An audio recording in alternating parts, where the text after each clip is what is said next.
petite installation du jour pour faire un comparatif. Alors là, nous avons l'Insta360 One X qui est fixé sur le côté droit du pare-brise à l'aide de fixation Rammout. Sur l'autre côté, côté gauche, nous avons la AI360 VR qui est aussi fixée avec la même fixation, donc ils travaillent toutes les deux dans les mêmes conditions. En bas, nous avons la Drift 4K qui est aussi fixée avec des fixations Rammout. Là, il y a la grosse pince avec un petit bras. Et pour finir, de l'autre côté, nous avons la DJI Osmo Action qui est elle aussi fixée avec une pince et un petit bras. Donc on va les faire l'essai, les 4 en même temps, et on va voir les grosses différences. Elles sont toutes réglées au maxi de leur définition. Pour les deux du bas, c'est du 4K 30 images par seconde, et les deux caméras 360, elles sont en 5,7K 30 images par seconde aussi. Voilà, allez, à tout de suite.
Alors voilà, j'ai choisi un passage où on voit la moto penchée à l'entrée et à la sortie d'un rond-point. Comme ça, on voit comment les caméras gèrent l'inclinaison de la moto. Dans le passage, il y a aussi soleil, ombre, soleil. On voit très bien là qu'elle ne gère pas du tout de la même façon. Maintenant, je vais vous donner mon avis sur chacune des caméras. On va commencer par la AI360 VR, c'est la plus vieille des 4.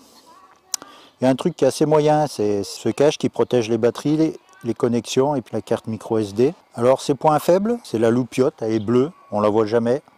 Dès qu'il y a un peu de luminosité, on ne sait jamais si la caméra elle marche ou elle ne marche pas. On est obligé d'attendre qu'on passe dans une zone d'ombre, soit un tunnel, soit sous des arbres. Que dire de plus? Elle est robuste, elle a déjà fait beaucoup de kilomètres, ça fait quasiment 2 ans et demi que je l'ai. Ce qui lui manque, c'est une stabilisation, ce qui prêche par rapport à l'Insta360 One X. Je la mets toujours droite, fixée sur le pare-brise, parce qu'elle n'a pas de gyroscope, elle n'a rien du tout.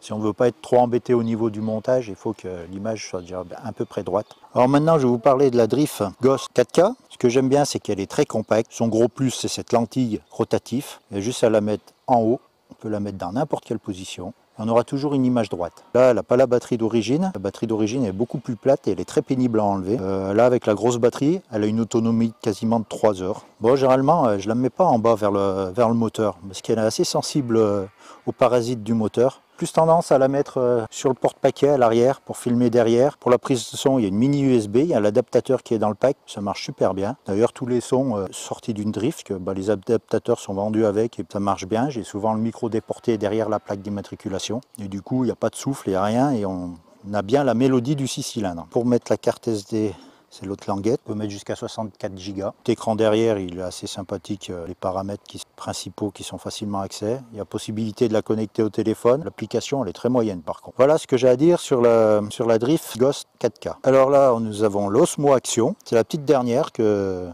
j'ai fin d'année. Je ne l'ai pas tellement testé. J'ai juste eu l'occasion de faire 2 balades avec une poignée. C'est une passagère qui avait. Elle a fait des super vidéos, à chaque fois tout ce qui a été fait c'était exploitable. Ce que je lui reproche c'est qu'en réglage automatique elle fait des couleurs très vives, c'est trop coloré à mon goût. On y voit bien dans la vidéo. Le truc sympathique et c'est ce qui m'avait plu c'est que y a un écran devant et derrière. Pas trop plus de choses à dire là-dessus. Et je finirai par l'Insta360. C'est très bluffant comme caméra, vous l'avez compris, elle me plaît bien celle-là. Dernièrement j'ai fait des petits délires en la fixant à des endroits improbables. J'ai déjà fait des vidéos où elle est à 2 mètres du sol par rapport à mon porte-paquet, à 1 mètre derrière la moto. La perche, elle disparaît complètement. Du coup, on se demande comment c'est filmé. On a l'impression que c'est un drone qui suit. Là, dernièrement, la semaine dernière, je l'ai mis... pareil, la caméra, elle était devant avec un système de fixation en bout de perche. On se demande comment c'est filmé, on ne voit pas les fixations. Quand on les reconvertit en D en 1080, ça reste qualité correcte, je trouve, ça rend le montage dynamique très, très sympathique. Voilà, la petite trappe là, on peut enlever les batteries. Les batteries sont interchangeables. Vous avez bien compris que c'est sur les 4, c'est celle-là que je préfère. Le but de la vidéo, c'était surtout montrer le rendu qu'on pouvait avoir sur une moto. Parce que généralement, il y a beaucoup de vidéos faites sur l'Insta, mais elle n'est pas vraiment, il se promène avec et tout. Là, je vous montre sur la moto. Bon, je suis avantagé, c'est pas un bi, ça vibre pas dans tous les sens. Mais je vous dis que quand elle est en bout de perche, à 1 mètre devant moi, et que je la vois bouger sur quasiment 10 cm de battement, et qu'à la sortie, on a une image qui est complètement exploitable, moi je dis chapeau. Je sais pas comment ils font. En plus, vous la mettez dans n'importe quel sens, vous avez l'assiette qui reste quasiment à l'horizontale. Sa position préférée, c'est pas comme je l'ai installée là, elle n'aime pas. Là, pour la mettre, il faut plus la mettre sur l'avant et la mettre un peu comme ça, voire même comme ça face au vent.